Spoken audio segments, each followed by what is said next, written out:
Assalamualaikum warahmatullahi wabarakatuh. Halo teman-teman semua, saya perwakilan dari kelompok 3 kelas 2E Prodi PGSD akan mempresentasikan materi tentang hukum-hukum perkembangan mata kuliah perkembangan peserta didik dengan dosen pengampu Bapak Chandres Abadi MPD Cons. Sebelum masuk ke materi, izinkan saya untuk memperkenalkan anggota kelompok kami. Sherina Brigita, NPM 5021316, Wahyuni Dianti, NPM 5021317, Siska, NPM 5021058, Yohanes Nelson, NPM 5021186. Oke, langsung saja saya akan memaparkan materinya. Yang pertama, hukum masa peka. Orang yang pertama kali mengemukakan adanya masa peka dan kemudian mengembangkan hukum masa peka adalah M. Montessori dari Italia. Menurutnya, dalam perkembangan anak terdapat suatu saat yang sangat tepat bagi suatu fungsi untuk dapat berkembang dengan baik atau sangat sensitif dan sangat mudah untuk merespon stimulus yang datang kepada dirinya. B. Hukum rekapitulasi berpendapat bahwa perkembangan psikis individu akan pengulangan urutan tingkah laku dari perkembangan nenek moyang suatu bangsa. Adapun fase-fase perkembangan tersebut adalah 1. Masa berburu dan meramu sampai dengan 8 tahun. Tandanya terlihat seperti anak senang bermain perang-perangan. Anak suka mengejar binatang, memanah, atau menangkapnya. Yang kedua, masa beternak, usia 8-10 tahun.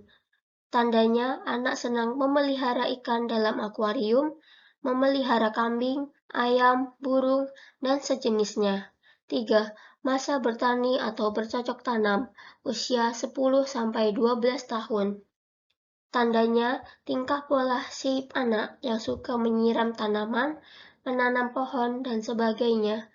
Yang keempat, masa berdagang, usia 12-14 tahun. Pada usia ini, tandanya anak suka bertukar koleksi kartu, saling berkirim foto, mengunggah foto di sosial media untuk dengan berharap komentar dari rekan-rekannya dan sebagainya. Yang terakhir, masa industri, 15 tahun ke atas.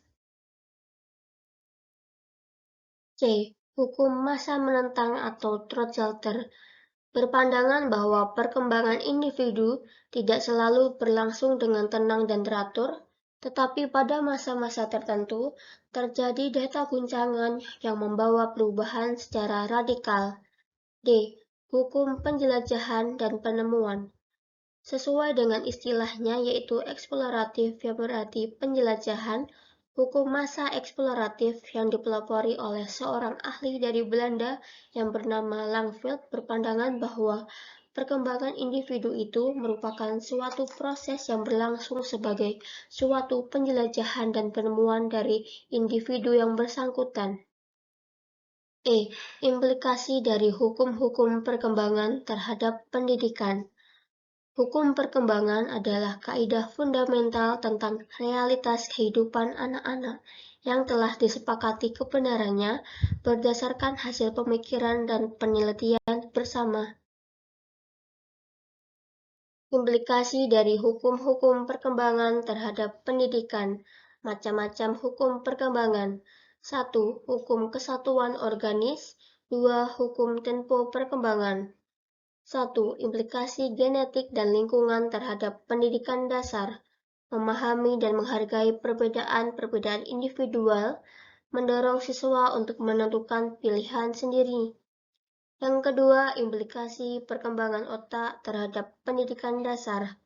Otak menjadi penentu utama keberhasilan proses pendidikan karena otak sentral dari semua aktivitas manusia, baik aktivitas organ yang ada di dalam maupun aktivitas panca indera yang ada di luar. Ketiga, karakteristik individu dan implikasinya terhadap pendidikan dasar. Adanya karakteristik individu yang dipengaruhi oleh faktor bawaan dan lingkungan tersebut jelas membawa implikasi terhadap proses pendidikan di sekolah, sehingga dalam proses belajar mengajar, setiap individu peserta didik memerlukan perlakuan yang berbeda, sehingga strategi dan pelaksanaannya pun akan berbeda-beda. Keempat, implikasi perkembangan kognitif terhadap pendidikan dasar. Menggunakan strategi belajar yang sesuai dengan kelompok usia, memberikan pelatihan tentang strategi belajar, menunjukkan strategi belajar yang serta mendorong peserta efektif untuk menggunakan strateginya sendiri. Kelima, implikasi konsep diri peserta didik terhadap pendidikan. Membuat siswa merasa mendapat dukungan dari pendidik, membuat siswa bertanggung jawab, membuat siswa merasa mampu. Keenam, perkembangan kemandirian peserta didik dan implikasinya dalam dunia pendidikan. Pengembangan kemandirian peserta didik meliputi mengembangkan proses belajar mengajar yang demokratis, mendorong individu berpartisipasi dalam mengambil keputusan, memberi kebebasan kepada individu untuk mengeksplorasi lingkungan, penerimaan positif tidak membeda-bedakan individu yang satu dengan yang lainnya. Ketujuh, implikasi perkembangan moral dan spiritual terhadap pendidikan. Strategi yang dapat dilakukan dalam membantu perkembangan moral dan spiritual anak yaitu dengan memberikan pendidikan moral dan keagamaan melalui kurikulum, menjadikan wahana yang kondusif bagi peserta didik, membantu peserta didik untuk mengembangkan rasa ketuhanan melalui pendekatan spiritual parenting. Yang kedelapan, implikasi proses penyesuaian individu terhadap penyelenggaraan pendidikan, menciptakan situasi sekolah yang dapat menimbulkan rasa betah bagi individu baik secara sosial, fisik, maupun akademis. Menciptakan suasana belajar mengajar yang menyenangkan bagi peserta didik. Usaha memahami peserta didik secara menyeluruh, baik prestasi belajar, sosial, maupun aspek pribadinya. Sekian presentasi dari kelompok 3.